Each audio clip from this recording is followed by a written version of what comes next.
warahmatullahi wabarakatuh. Jumpa lagi dengan saya Ibu Tina Marjan di acara Lady Story Talk Show. Kali ini kita kedatangan Dr. Happy Kurniasari. Saya panggil Kurnia Sari. Nanti dengan Dr. Happy ini kita akan bincang-bincang terkait bagaimana sih pengalaman-pengalaman beliau ketika beliau studi di Jepang bersama keluarganya. Dokter berapa lama ya waktu itu di Jepang? 4 tahun. 4 tahun ya?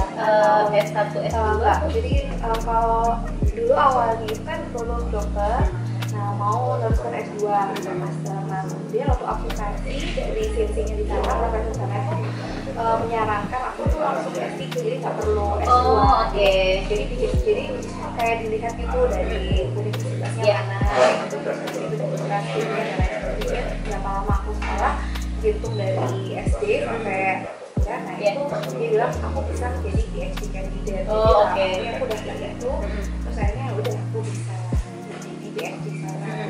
Jadi kalau untuk yang kami bisa belajar dari Indonesia itu bisa mengajukan PhD candidate di Jepang. Jadi beberapa negara itu ada yang mengharuskan kalau yang dokter harus mengambil S2 dulu baru S3, tapi ada juga di beberapa negara yang langsung jam S3. Kayaknya di Jerman juga ada yang beberapa yang kayak gitu kan. Beberapa ada di Jerman. Nah itu juga sama di Jepang juga kayak gitu. Jadi kalau misalkan mungkin yang lulusan kedokteran ya dokter, profesi dokter, nah kalau misalkan saya nggak mau spesialis dulu, nah itu bisa langsung PhD itu kalau memang ada pengennya ke sana. Tapi itu depend on university-nya juga ya? Nggak semua ya, di sini juga, tapi dia nilai sih. Oh, oke. Itu kan kalau di Jepang itu ya, kalau misalkan kita mau diterima, saya udah diterima, itu harus kita tuh punya kedekatan sama profesornya di sana. Jadi kita kayak kenal sama profesornya di sana. Nah itu tuh biasanya lebih dekat, bisa gampang masuknya. Tapi kalau nggak, kayak dulu aku nggak ada kenal karena nggak tahu. Nah nggak ada itu, ya itu kalau misalkan kalau nggak ada berarti memang bener-bener dihitung poinnya. Tapi kalau misalkan kenal gitu punya kenalan terus dia tahu kamu, nah itu tuh mungkin poin-poinnya kayak itu bisa nggak dilihat sama si jadi cuma ikut ujiannya kayak gitu. Kita masih bersama Dr. Happy untuk sesi berikutnya. Dr. Happy backgroundnya adalah PhD dari Miyazaki dari Jepang. Lebih ke apa nih dok? Fokus penjurusannya. Jadi aku kalau di PhD itu penelitianku backgroundnya itu tumor biochemistry, jadi biokimia dan biomolekuler tentang kanker gitu, mulai dari terapinya ataupun misalkan kita lihat kelainan genetik apa yang menyebabkan kanker itu muncul kayak gitu. Output dari dokter research itu, outputnya apa nih? Maksudnya akan menghasilkan sebuah obat atau menghasilkan sebuah cara terapi untuk menyembuhkan kanker atau bagaimana? Jadi kalau di labku tuh di departemenku itu macam-macam sih penelitiannya. Ada yang misalkan fokus penggunaan obat, kemudian ada antibody terapi, kemudian ada yang kayak misalnya kita kalau aku sendiri ya, kalau yang penelitian aku kan tentang kanker darah, sel darah putih, misalnya ada sel leukemia. Nah aku tuh di situ tuh melihat kelainan genetik apa yang bisa menyebabkan kanker ini. Kemudian nanti jadi kalau sudah tahu, oh ternyata kanker ini penyebabnya tuh genetik ini, kemudian cara kerjanya kanker sel kanker tuh kayak gini-gini, akhirnya kita bisa memutuskan penggunaan obat apa untuk menangani kanker ini. Jadi nggak asal misalkan oh ini kanker berarti dikasih obat ini, nggak. Jadi kita memang tahu cara kerjanya kanker itu gimana, developmentnya, terus akhirnya kita bisa memutuskan menggunakan obat apa gitu. Termasuk herbal medicine di lab aku juga dikembangin juga. Jadi walaupun di Jepang misalnya juga sama mengembangkan herbal medicine juga. Kalau di tempat aku tuh kan karena di Miyazaki itu penghasil blueberry, jadi di sana kita tuh mencari dari blueberry mana, jenis apa itu yang bisa digunakan untuk treat kanker EPL. Jadi EPL-nya memang dari daerah situ banyak, dicarilah obatnya juga dari daerah situ. Tapi nggak maksudnya jadi kan dari itu gitu lah. Aku rasa juga Indonesia harusnya juga kayak gitu ya. Perbedaannya kalau misalnya di Indonesia itu ketika kita berobat, dokter tuh pasti akan memberikan resep bener-bener yang chemical ya, maksudnya obat-obat kimia gitu loh dok. Di luar negeri ternyata enggak ya, jadi dokter tuh bisa memberikan resep herbal, bisa memberikan resep Jadi beda-beda sih di setiap negara ya. Kalau ini untuk yang di Jepang sendiri itu jadi kalau yang dokter yang medis yang biasa itu dia tuh juga belajar tentang Chinese medicine. Nah, Chinese medicine itu ada obat-obat yang sudah dipakai dari zaman dulu banget, itu turunan dari Cina yang tapi udah jadi Japanese medicine ya, karena udah ada peluburan culture dan lain sebagainya. Nah, itu mereka juga belajar di situ, dan obat-obat yang Japanese medicine ini juga bukan obat sembarang kita beli, tetap ada preskripsi dari dokternya. Nah, jadi tetap dua bisa, kalau memang di yang tadi itu ada juga bisa diresepkan itu. Kalau misalnya modern juga, kalau misalkan sesuai dengan yang modern ya modern. Tapi semuanya itu kenapa kok bisa dokter di sana memakai itu? Karena ada evidence based medicine-nya. Nah, di Indonesia itu kenapa kok seakan-akan ya, maksudnya dokter-dokter nggak pakai herbal, padahal ya sebenarnya ada juga sih dokter-dokter yang pakai herbal. Cuma kenapa kayak ditolak? Karena kita sebagai dokter itu memang harus menerapi itu berdasarkan evidence based medicine. Nah, kalau misalkan herbal tadi itu ada evidence base-nya, maka akan bisa dipakai sama dokter itu gitu. Nah, itu yang harus kita kembangkan gitu. Kalau misalkan mau kita mengembangkan herbal-herbal yang ada di Indonesia, kita harus bangun track recordnya. Herbal ini tuh memang digunakan khusus untuk ini, kita tahu efek sampingnya apa, kita penggunaannya untuk apa, dan nggak mudah digunakan untuk penyakit apa. Jadi kalau misalkan masih sebatas ini herbal loh, aman untuk aman untuk ginjal, aman untuk ini, cuman bisa ngobatin ini aja, nggak fokus penyakitnya, itu akan kita pakai. Karena kalau di Indonesia kan misalnya nih kita batuk pakai jeruk nipis sama kecap, kemudian kayak kurkuma gitu ya dok ya, mengobati ini itu, tapi kan tidak ada takaran yang jelas harus berapanya seperti itu ya. Kalau di luar negeri itu memang sudah ada penelitian yang dikhususkan harus itu. Jadi penelitiannya tuh pertama efektivitasnya, jadi ini untuk ngobatin apa ya, khusus itu. Kemudian kalau ini nggak bisa dipakai untuk penyakit yang mana. Nah, terus habis itu tadi itu dosisnya, jadi dosis berapa sih yang bisa untuk ngobatin penyakit yang dituju tadi gitu. Segini cukup nggak, segini cukup nggak, terus efek sampingnya apa. Nah, itu tuh harus ada buktinya dulu gitu, baru kita bisa pakai itu sebagai obat. Berarti kalau resep di sana itu misalnya kayak ini sekian gram gitu, dia berupa bubuk gitu ya? Dia bubuk, jadi bedanya obat yang itu, kalau obat itu kan pil kapsul kayak sirup, kalau obat itu bentuknya kayak saset gitu. Bukan kayak puyer gitu nggak sih kalau di sini? Kayak yang kayak obat bayi itu ya dok, yang bubuk. Iya, kayak bubuk gitu, kayak gitu. Jadi kayak membedakan gitu ya, kayak yang itu ya itu, kalau yang itu kayak bubuk itu bisa makan langsung gitu, atau dia kayak dimasukin air. Tapi nggak kayak jamu, dia udah bagus banget, jadi produknya emang. Jadi kalau misalnya ada jahe atau udah nggak mau jahe lagi gitu, kayak gimana gitu, udah memang udah terstandar lah. Jadi menurut aku sih, kalau misalkan bisa nggak sih herbal di Indonesia itu dijadikan obat untuk kita sendiri, opportunity di kedepannya gitu iya, ya, dan apalagi kalau go global gitu loh dok. Iya, bisa kan misalkan penyakit, apalagi dia penyakit yang khas banget di Indonesia gitu. Tadi kan dokter sempat cerita ya sebelum kita mulai bahwa memang Jepang itu juga memiliki kerjasama misalnya untuk ketersediaan raw material kerjasama dengan China. Jadi beberapa bahan itu ditanamnya di China, tetapi nanti ketika sudah panen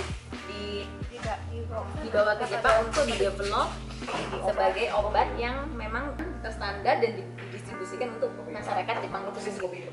Kalau kerjasama sama Indonesia satu nih dok, yang keduanya memungkinkan nggak kalau di Indonesia tuh semacam bukannya copy paste ya, semacam menggunakan pola yang ada seperti itu?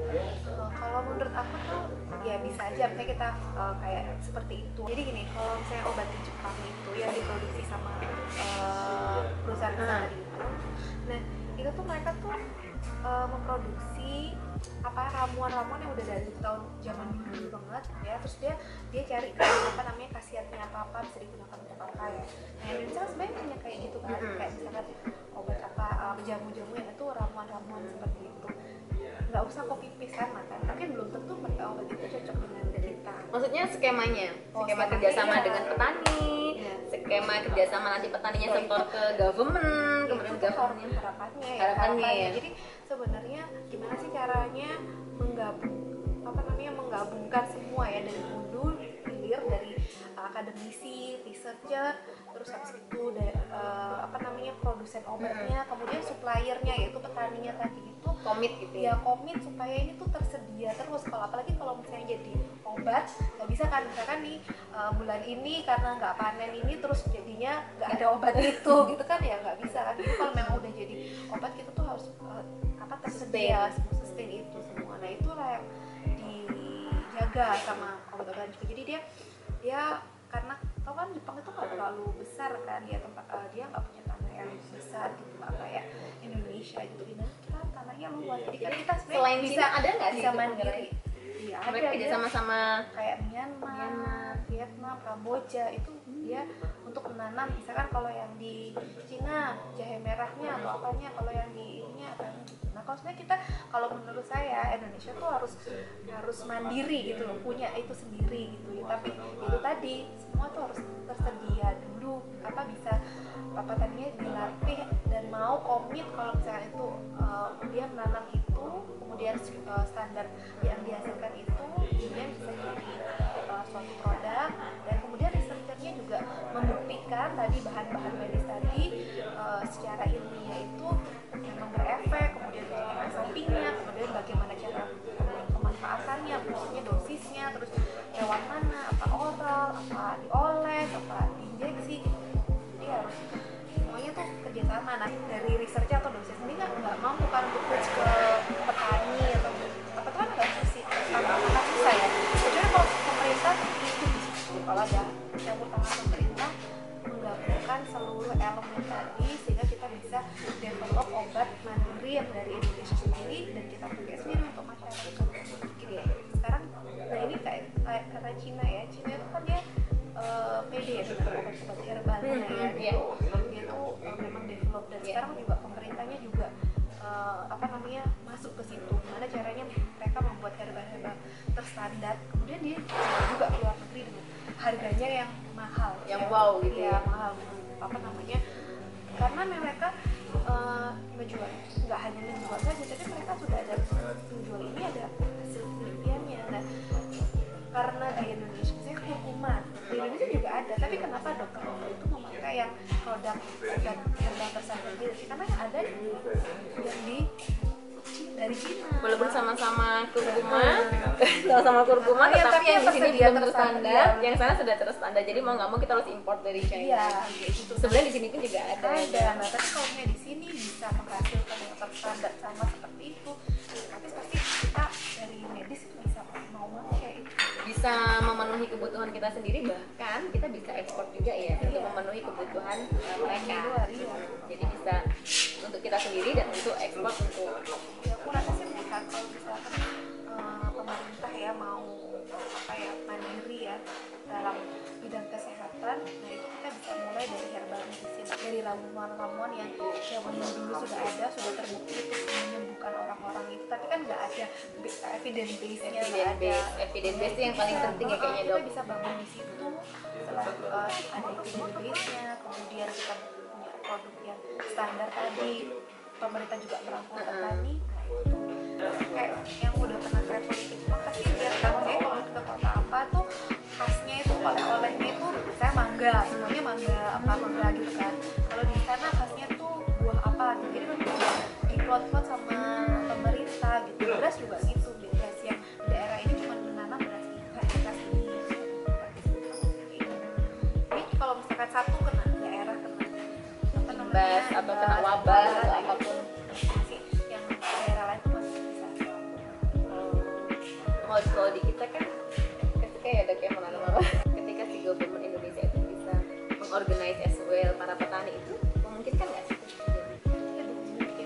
Ya memang bisa banget ya, bisa. Jadi baik secara klaster ataupun komitmen untuk mensuplai pabrikasi obat medicine kan juga pemerintah kan kasih jaminan ya, kan kamu kan petani tanam ini aja, ini karena kita butuh nih, karena ini kan butuh obat gitu, misalkan butuh obat, jadi kamu tanam ini aja, jangan mau harganya, kalau misalkan harganya turun kamu tetap beli dengan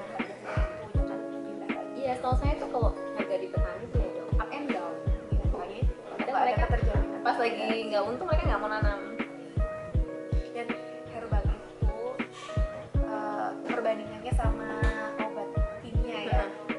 Jadi waktu itu aku pernah ada program namanya GSPS dari pemerintah Jepang. Di situ aku diajak ke pabrik-pabrik obat, gimana pengembangan obat, termasuk pabrik herbal medicine tadi. Nah, pabrik obat itu juga sebenarnya dia taunya obat kimia tadi kan dari herbal dulu awalnya, dari bahan alami. Nah, tapi dia tuh memilih zat kimia yang dari herbal itu yang bisa disintesis secara kimia. Ini jadi obat kimia, tapi aslinya sebenarnya adalah herbal. Tapi pengembangan dari yang herbal ke kimia ini emang mahal sekali, alat-alatnya itu mahal. Tapi kenapa kok dia kekeh untuk ngambil itu? Karena yang kalau kita pabrik obat itu tadi kenapa kok enggak? Ya udah karena ya itu tadi ketersediaannya kan sulit dijaga gitu ya. Ketersediaan barang-barang tadi itu nggak bisa, makanya dia tuh memilih untuk sintetis gitu. Padahal secara quality bagusan herbal. Bisa jadi ya. Kan karena di herbal itu kan banyak zat aktifnya, nggak cuma satu. Oh, sulit ya jadi herbal itu. Mereka harus punya scientific know tanahnya gimana, menjaga kelembapan tanah, suhu dan lain sebagainya.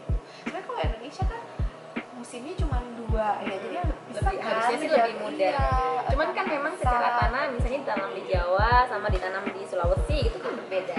Iya memang beda, makanya itu kita harus bisa menjaga. Misalkan ada standarnya, ada namanya herbal standar gitu. Jadi kita misalkan zat aktifnya itu minimumnya itu seberapa, sehingga itu bisa jadi obat gitu. Nggak karena ditanam di sana terus jadi turun. Jadi setiap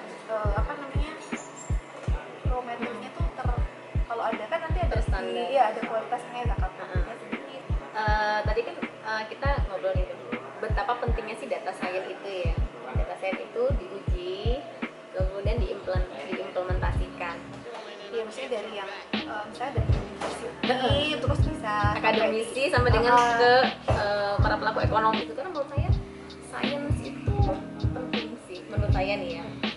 Dan ketika science itu berkolaborasi dengan bisnis, dengan integrated system yang memang hulu ke hilir, ini butuh, itu butuh, kemudian science memfasilitasi, meneliti, kemudian output dari science itu bisa menjadi solusi bagi masyarakat, itu kan sangat bagus ya dok. Tapi itu sepertinya tidak semua orang tuh aware dari hulu ke hilir integrated system informasi ini tadi. Menurut ya karena kalau misalkan itu semua dibebankan sama yang meneliti, atau misalnya sekarang yang researcher kita tuh sedikit ya, yang paling banyak adalah akademisi yang juga harus jadi researcher. Jadi kalau jadi dosen tuh 3 fungsinya, jadi pendidik, peneliti, dan pengabdian masyarakat. Tuh bayangin kan sebanyak itu. Terus kita harus misalkan memang kita kalau research based on keadaan atau kasus yang fenomena ada ya, fenomena kan, memang harus seperti itu. Tapi setelah saya ketemu dari ternyata solusinya ini, nah solusi ini yang mewujudkan bukan kita kan. Saya mau harusnya misalnya kanker kayak aku ya, di kanker septik ya, ini ternyata bisa diterapi dengan eugenol. Eugenol itu adanya di cengkeh misalnya. Nah terus habis itu masa aku disuruh nyari petani yang nanam cengkeh, terus habis itu aku suruh bikin obat, itu kan nggak bisa, karena aku hanya meneliti sampai misalkan sampai ini caranya gini, efeknya dosisnya gini. Nah, tapi misalkan terus siapa ini yang akan memaksa, ya istilahnya mau maksa ya, tuh misalkan petani ini cengkeh tadi itu dijadikan obat, terus apa nanti pabriknya ini yang mau memproduksi ini sebagai obat, itu kan harus ada orang atau ya dari pemerintah kan yang bisa meregulasi itu, atau mungkin pengusaha kali ya. tapi saya tadi lihat juga tadi ini bisa nggak susah nggak sih supplier ini. Jadi seperti ayam dan telur, ini mau penelitian dulu atau solusi, atau ada solusi dulu atau baru penelitian, bikin obat dulu baru diteliti, atau kayak dulu baru bikin obat, nanti kayaknya juga masih simpang siur. Iya sih, jadi kalau sekarang ini, kalau dulu kan kita cari novelty-nya dari mungkin tanaman-tanaman yang tak dikenal atau apa kayak gitu ya. Sekarang bisa keduanya, bisa kayak gitu, bisa juga yang misalkan yang sudah ada nih, misalkan, apa yang dibutuhkan ya sudah ada nih, kita teliti nggak ini bisa nggak, efeknya bisa nggak, potensi jadi obat. Nah setelah udah jadi ada potensinya, nah ini harus dikirimkan kemana lagi, ini juga harusnya dari kirim lagi ke perusahaan yang buat. Nah, perusahaan itu harus apa namanya ganti ya, harus misalkan dulu masuk UMKM tidak tersandar dalam pembuatan, jadi dia harus elevasi supaya ini apa namanya terakui ya, gitu. obat apa namanya herbal yang tersandar gitu. Jadi tapi tetap itu harusnya ada pemerintah. Kalau karena di Jepang itu pemerintahnya tuh mencari ya di universitas tuh apa bibit-bibitnya apa. Jadi dari universitas ini nggak yang stretch kemana-mana gitu ya, karena nggak luas gitu ya. Jadi government-nya yang proaktif. Iya, proaktif nyari bibit-bibit penelitian itu yang Apa yang bisa di develop, apa yang bisa di improve, apa yang bisa di kemudian data itu diberikan ke misalkan pemabrik obat ya, terus kira-kira pabrik obat itu butuhnya apa, dikembalikan, yang butuh data lagi dikembalikan lagi ke universitas, pengembangan produknya lagi, setelah udah jadi lagi dikembalikan. Jadi mereka udah apa tektoknya tuh bagus gitu loh, Jadi antara produsen, government sebagai decision maker, policy, sama akademisi. bahkan nanti government ini nyarikan pasar juga. Jadi pernah tuh ada apa namanya penelitian ya tentang membuat cartilage yang baru, itu tuh mahal banget gitu ya, itu penelitiannya dan pengembangan produknya.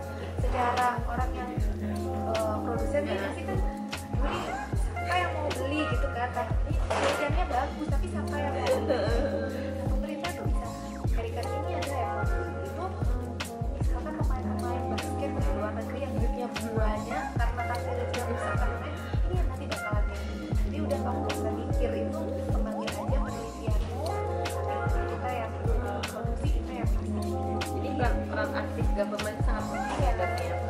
Pertanyaan terakhir nih dok, apa harapan dokter nih untuk obat herbal dari government Indonesia?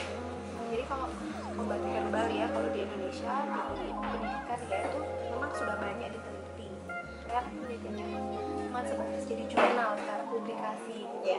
Tidak jadi apa namanya barang. Kalau barang juga masih prototype gitu. Jadi harapannya pemerintah itu melihat ya dari penelitian kita, kemudian bisa tadi memfasilitasi tadi mulai dari ke petaninya, mulai dari ke apa namanya ke produsennya. Semoga kita Dr. Happy tadi bisa menginspirasi kita semua sahabat-sahabat Lady Story di luar sana juga, untuk sahabat Lady Story yang ingin kisahnya ingin dimunculkan di acara ini, bisa DM kita di IG kita ladystory.talkshow, bisa DM atau komen di bawah ini. Jangan lupa like and subscribe Lady Story Talk Show. Sampai jumpa di episode berikutnya.